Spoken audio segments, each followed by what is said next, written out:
ko noonne kadi bandiraɓe julɓe fawaid tata'allaqu bil hadis faidaji ɗi gandanɗanoma ne jewti e hadis o woni ida balagal yani faida gadiɗo enne woni migdaru zakat woni fodde ko wiyete ko asakal ɗum de nene woni so tawi yettima ida balaga zahabu 85 garaman ɗum ɗo wajaba an yuadda rubu'ul usri minhu so yettima ɗo tan capanɗe 85 garam ɗum ɗon hankadi waɗɗima wiye ya ittu hen nayaɓal sappoɓal ngal ɗum ɗo kadi eɗen ñanga ɗum e hadis o en nene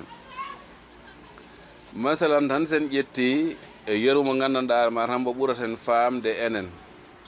ɗo en nene fodde so tawi a foti a dañi kaɗa yaltina asakal so yeehi ha hitande timmi on waktu qimɗoɗa ko joguiɗa ko jaltina ñamale jananɗe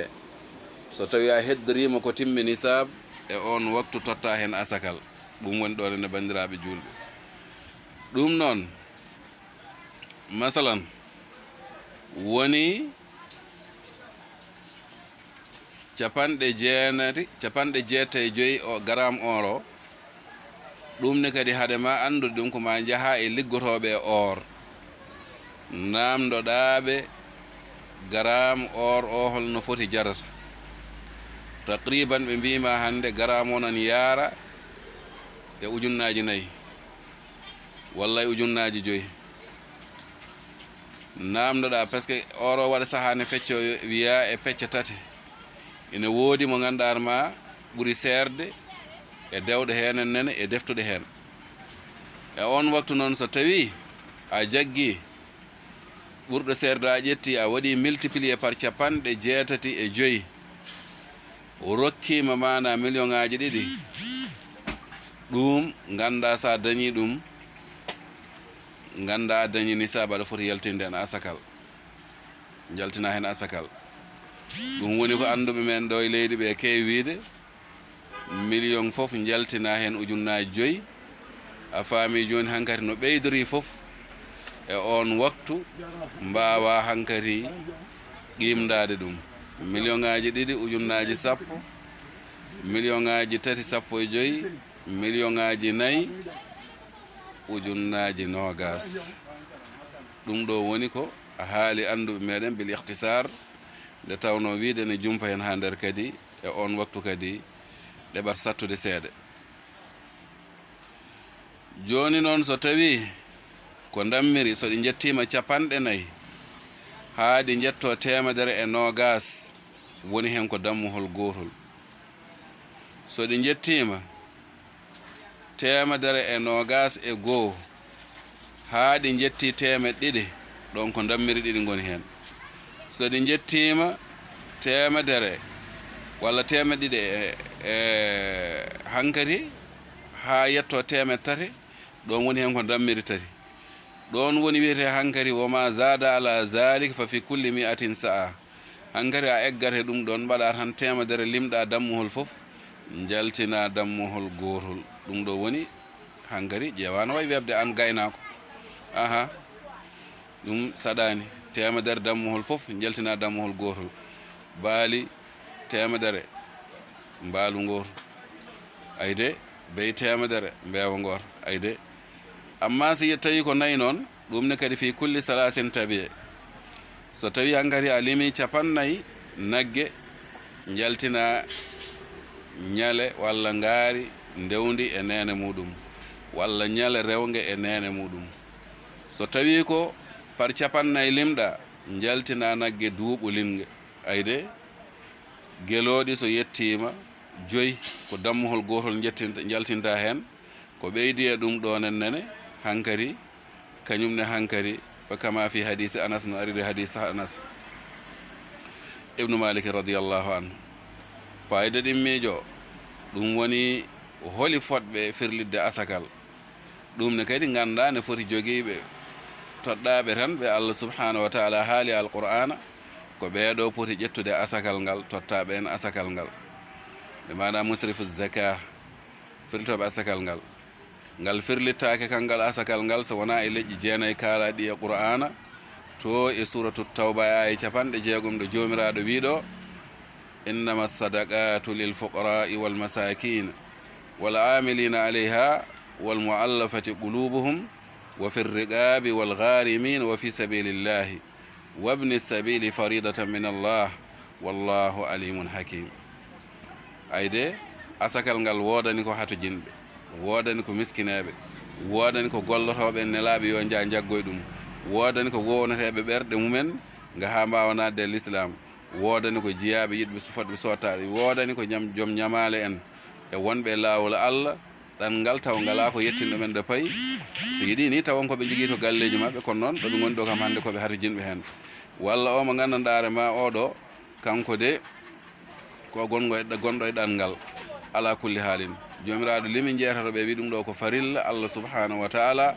Allah woni ganda, Allah woni mo ganduɗa ma ko ñeññuɗo, kañum woni karalla. ɗon noon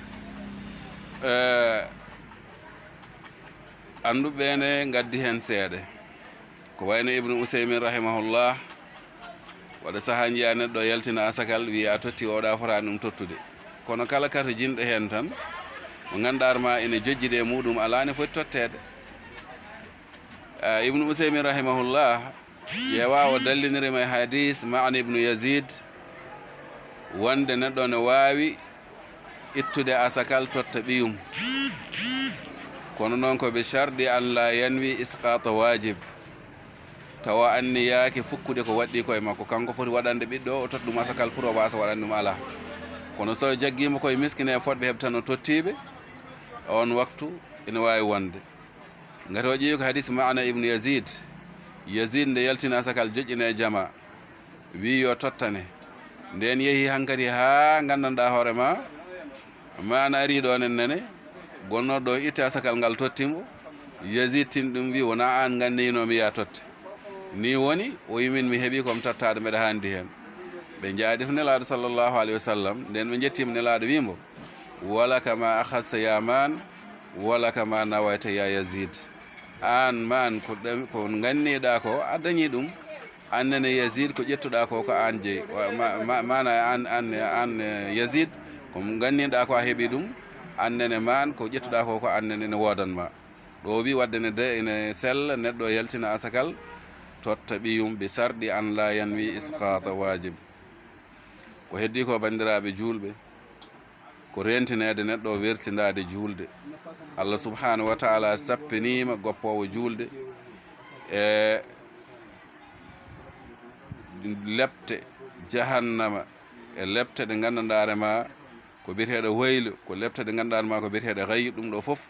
addi ɗum bandiraɓe julɓe ko neɗɗo o taw ina yeebi ko wiyete ko ennene ala kulli haalin. ɗum ɗo de ko julde, te julde Allah subhanahu wa taala o wi wayli wodiniɓe en ɓe gandanɗa hoorema ko yeebiɓe julde mumen. te yeebiɓe julde hayto Allah subhanahu wa taala wiya ɗo fa halafa min baadi mo halfun ada'u salah, yeebiɓe julde. ibnu abbas radiallahu anhu wi e tafsir aya o wi laysa mana ada'uha tarakuha bil kulliya walakin akharuha an awqatiha, wiyede yeeɓama ɗum wona ɓe ɗacci julde nde foof, ala ko ɓe nemni ɗum tan e waktuji muɗum. ndekete nemnade julde e julde ɗum e waktu muɗum, ɗum ɗon tan ne adda lepte Allah subhanahu wa taala.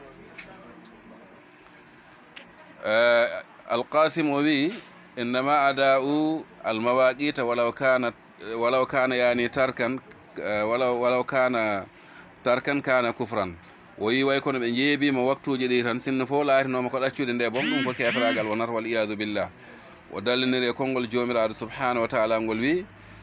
fa waylun lil musallin, wayli wodani juuloɓe alladina ɓe gandanɗarema humno kamɓe de an salatim ga julde mabɓe sahuna ko ɓe welsindiɓe, ɓe mana gafiluna anha mutahawinuna biha. te Allah subhanahu wa taala o haali omo habra yimɓe jahim, o wiɓe ma salakakum fi sagar, ko nani mon ngol ɗo jeygol, qalu mbi lam nakun minal musallina, ɓe jeenoke e juulannoɓe,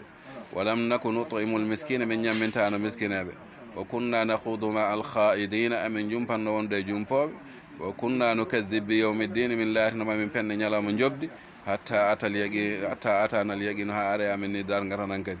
allah yi fa ma tanfa'uhum safa'atu safi'in ɗum hankadi tefowo nafaraɓe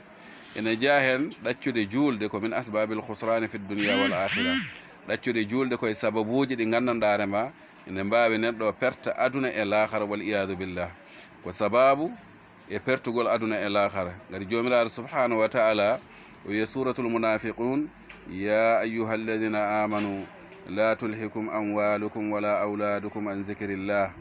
ey mon gonɗin ɓe allah wadɓe allah woni dewteɗum man nelaɗo woni ñemtunorgal mumen la tulhikum woto sohli noon amwalukum jawɗele mon wala auladukum wona ɓiɓɓe moɗon an zikrillahi ga julde allah farilla allah o wa man yafal zalika mo golle ɗum ɗo fo ulaika ɓe nde humul khasiruna jeyama e pertuɓe almufassiruna ɓe mbi almouradu be zicrillahi fi hadi l aya assalawatul khamsa sen duttimoto e tafsir at-tabari e tafsir mo gandanɗa ma woni al-baghawi li imam al-baghawi ɓe mana wonde ɗum ɗo ko muuya e zicrillahi ayo woni ɗaccude julde ɗum waɗi mi wi faman istaghala bi malihi fi bay'ihi wa shira'ihi wa ma'isatihi wa auladi anis sala fi waqti kana min al khasirina kala fo mo ganduɗa ma sohliri julde nde jawdi muɗum e jeygu muɗum e coggu muɗum e nguura muɗum e ɓiɓɓe muɗum ga julde e waktu oɗo mo ganduɗa ma ko parlaɗo mo jomiraɗo wi inna salata kanat alal mu'minina kitaban mawqutan so ɗacciri ɗum ɗo de kana min al khasirina o ando o jeeyama e pertuɓe te kadi nelaɗo sallllahu alayhi wa sallam e hadis abi hurayrata o wi kanko abi hurayrata mi nani nelaɗo wi inna awwala ma yuhasab bil abdu yawma al qiyama adate hasbirede maccuɗo ñalawma darga a faami de ko min amalihi e golle makko salatuhu ko julde makko fa in salahat so julde nde moƴƴi e on waktu aflah wa anjah o malama o daɗi wa in fasadat so julde nde boni faqad khaba wa khasira kanko de o perti o sooyi e on waktu fonin taga so ustima min faridati e farille makko e on waktu o kanko shey'un hunde ala rabbu jomiraɗo subhanahu wa ta'ala wiya unzuru ƴeewi halli abdi min tadawu mate maccuɗam one jogui ko gattuno fo yukammalu biha timminane hen